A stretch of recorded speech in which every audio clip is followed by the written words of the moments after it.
Alright, so this is the guide that you guys have been asking for.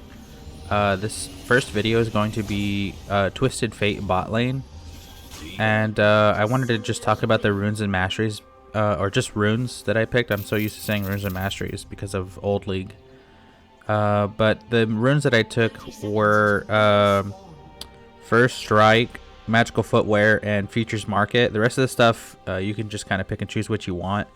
But the reason why I choose those specifically is because, like I said, this is all income-focused Twisted Fate bot lane. This is very off-pick, off-meta. This is my own build. I came up with it myself. I didn't look up any guide anywhere else. And this works in tandem with Twisted Fate's passive and the item Cull. If you've ever used that bot lane, this is all gold building. And I think he's one of the best champions for basically maxing out on gold very quickly too. I also failed to mention I took teleport as well. The reason why I took teleport is because I'm trying to get into lane faster with items to be able to beat my opponent, whoever that is. Also, something to add, this isn't a early game pick. This is supposed to be towards the late game, and you're playing this character to pretty much just try to control the late game. This is not early game. This is why my support picked Lux, so that we could be able to have some lane pressure. I'm not entirely sure how this build and champion pick would work versus other champions, because we're playing against Vayne and Brand, and we actually did pretty well. We die early on, but that's besides the point. Something that's really stupid in this matchup is Brand, that skin, that zombie skin, the animation for the pool of flames, pillar of flames, I think is what ability is called. You can't see like where it comes up. It doesn't show properly. So they have like an unfair advantage in my opinion when they play this skin, and a lot of people have this skin and play it on purpose.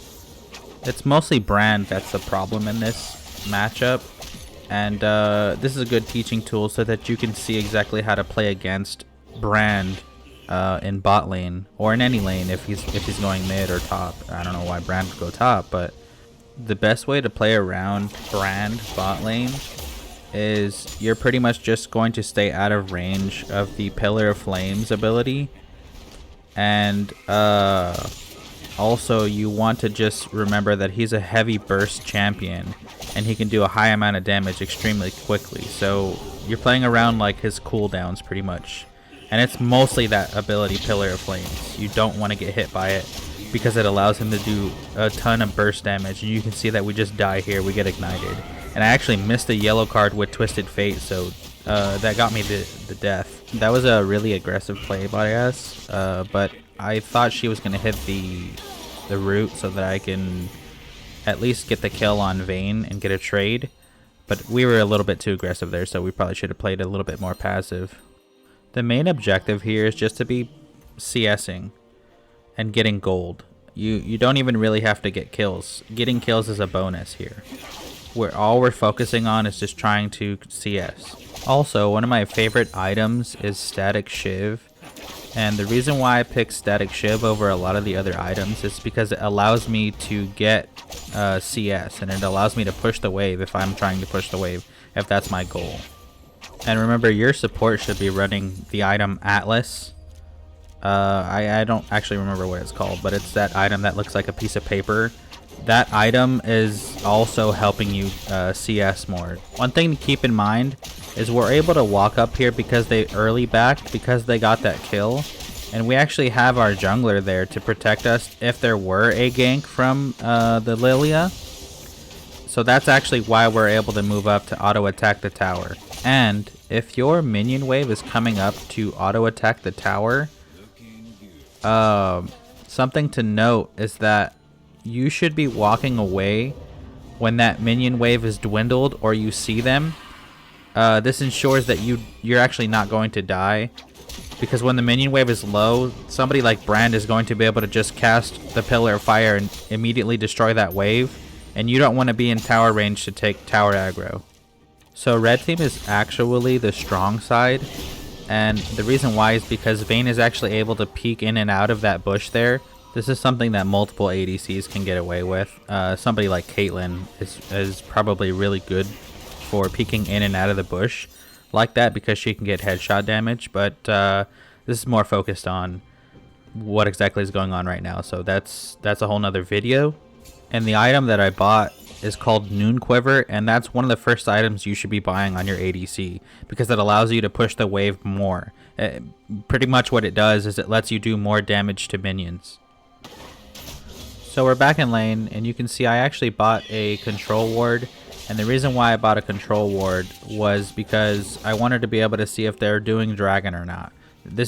I had enough gold because of the build and whatnot, but you want to try to buy control wards so that you can see objectives like dragon when you're playing bot lane.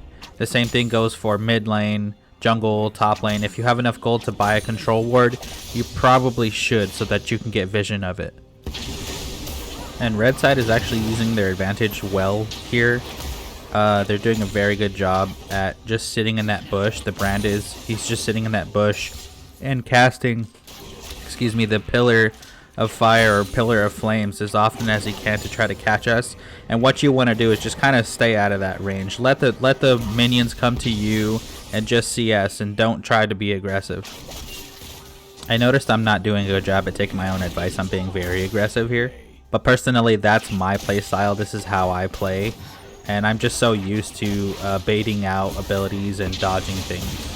Right here on this trade, this brand actually lets me walk up and yellow card him for some reason. He didn't queue me. I have no idea why. This is silver elo, so we're able to get away with a few things here.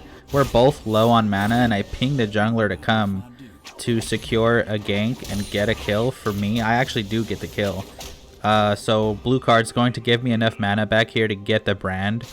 And the jungler's coming up, and they have no vision on that side. They didn't put any wards. So the Vayne gets caught out. She flashes, and then I'm walking up, and I just easily pick up the kill on Brand. Not only did we get the kill on Brand, but we actually made the mid lane come down. And you can see that Katarina's trying to chase him as well. He comes down, and he actually doesn't get the kill on anybody. So this was very good. Even the Lily is there. At this point, these guys are wasting tons of time. And you can see the Katarina is actually just waiting. I actually stay in lane also to wait for Katarina to see if she comes in. I blue card there to try to get a little bit more mana. And I'm waiting to see if Katarina is going to go in and get a kill, but she doesn't. I just back at this point. Right here, for some reason, I don't finish up buying the item. I just buy a control ward. I have no idea what that was, but yeah, I just for some reason prioritize a control ward over buying the item. I think the reason why is because I'm running futures market and I forgot. And I actually have 2 control wards here. For whatever reason, I didn't use that first one, and I finally put it in this tri-bush here. The reason why you put a control ward there in that tri-bush is so that you can have some vision on the enemy jungler when they're trying to gank you. And it's a Lilia. She has like a lot of movement speed. So going back to my very aggressive playstyle, we end up pushing the wave here. And you can see I'm just floating the cards, and I get a yellow card flash. I actually flash to secure this kill. My support actually picks it up. We have a lot of synergy bot lane, and we're very aware of how each other play. So that's why I flashed with the yellow card there. You know, and this is something you should realize too, that when you're level 6 and you come back and you have items, you're stronger and you're able to secure kills as long as your support is on the same page. And it's very important that you pick up these plates. Right here we get one. That's going to allow us to have more gold. More items, more damage, more pressure. Oh, and a strategy that we tend to use bot lane is my support backs off out of range of the tower so that I can pick up the gold from the plate. Yeah, and you can see the Vayne is angry. She just tries to all in me. She uses R and just tries to get the kill, but I just yellow card her and walk away. At this point in the game, we're extremely strong. We're just taking our time. I'm pushing the wave here. I go back and we just buy the rest of our items. But they can't really do much now. We have so much synergy, and if somebody gets yellow carded, they basically die. If they get yellow carded, if they get rooted by Lux's Q, they just pretty much die. So I don't know what their thought process was here. But I guess maybe they're trying to set up for Dragon. Maybe their jungler told them to come and pressure Dragon. But I end up teleporting in with my R. and I didn't get the yellow card on Brand, so I don't get the kill on him, and I accidentally auto-attacked the Vayne, and that's a big mistake on my part, and we actually, I think we both die here. Oh, never mind, my support's a legend. Yeah, the Katarina did ping us as if she was going in to help with that kill, but she ended up going up topside, and that was sort of a bait, and when you're in ranked games like this, you can't trust your mid laner, your top laner. You have to play the game based off of your own skill. And if you're playing duos with your support, it's just you and your duo, and that's it. At this point in the game, we're just pushing waves, accumulating gold, and waiting for the jungler to call out objectives pretty much. They had like a huge scramble top lane, and they were trying to fight for the grubs, and you can see that Lilia ended up getting them. And here you can see my Nocturne's actually pinging to try to get Dragon, so we're going to try to set up for that. And so now my job is to either make two choices. I can sit on top of Dragon and auto attack it so that we can get it faster, and I can just help Nocturne secure the Dragon, or I can choose and sit over here and try to zone them out. And so that's what I do, and you can see I'm yellow carding Brand, and I'm trying to keep him off of Dragon. Now I'm able to sit on top of Dragon and auto attack it. So we do end up securing the Dragon here, but it's mostly because we did zone them out, and they don't really have any vision otherwise. Also, their jungler's not even there to help them get the Dragon, so there's no way they're gonna get it. And the only reason I secure this kill on the Victor here is because they don't have any vision, and this is what happens when there's no vision on the map. Yeah, and I actually made the mistake of choosing to keep my Nocturne alive instead of myself, and I tried a yellow card Vayne there to try to help to see if he'll live.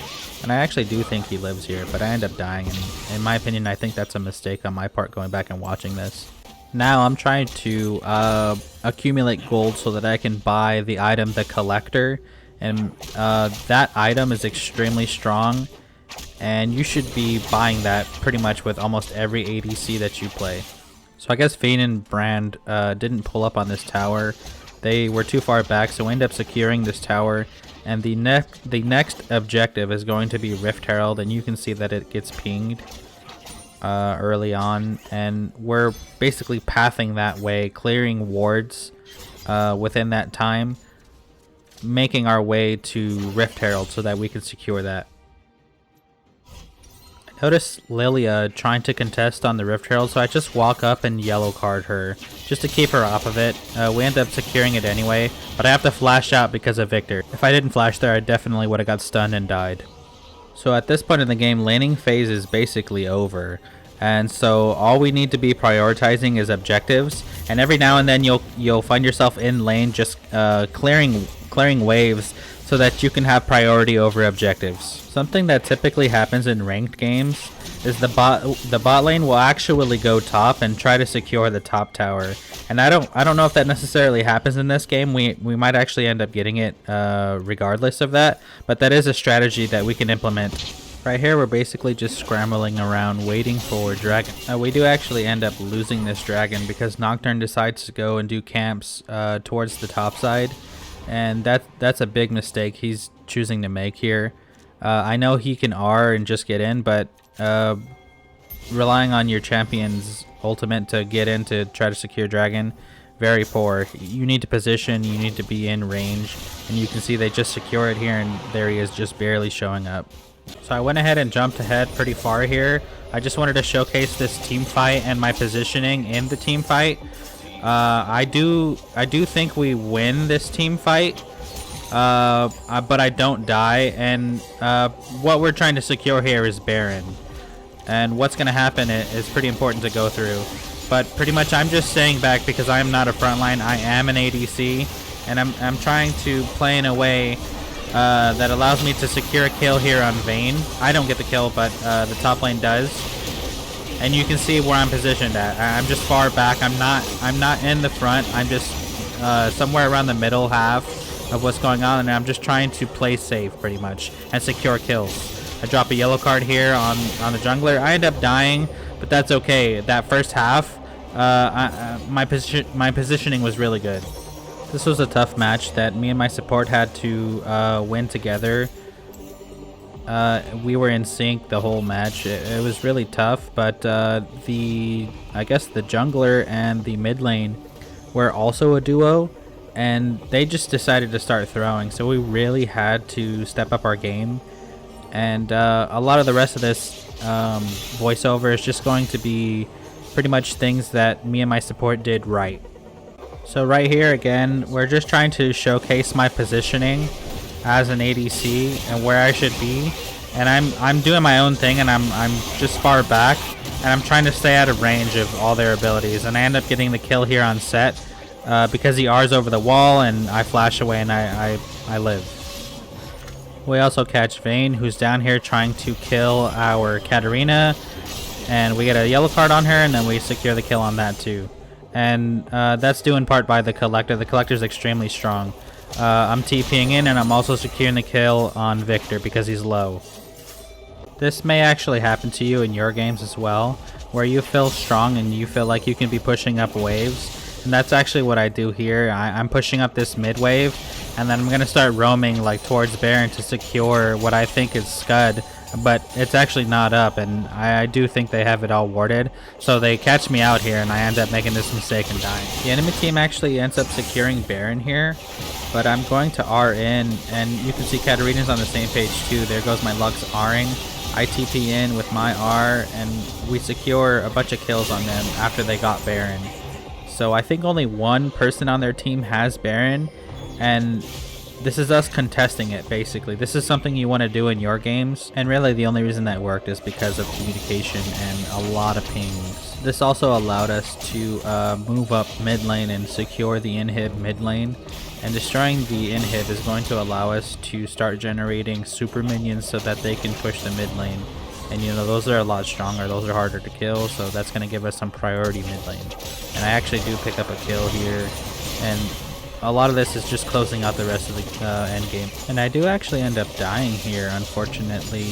The Vayne does kill me, and we could have just ended the game right here, but the game gets very long and drawn out after this point. Yeah, I do die here. You can see Vayne kills me, and me dying there was like a huge problem because we could have just ended the match.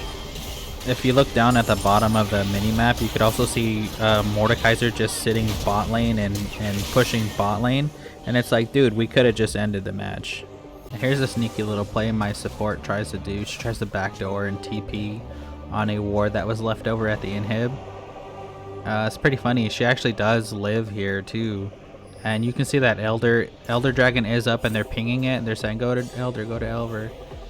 Yeah, and then here goes the TP. And she hits it a couple times and then backs out. And this is the very last team fight that we end up fighting in, that we do end up winning as well. This was an extremely long and antagonizing game. There was a lot of messages sent in the chat, and you can see I hit a bunch of yellow cards, and Lilia stuns me, but my support is a legend. She ends up getting the kill on Victor, and that pretty much secures the game for us. It was a tough match.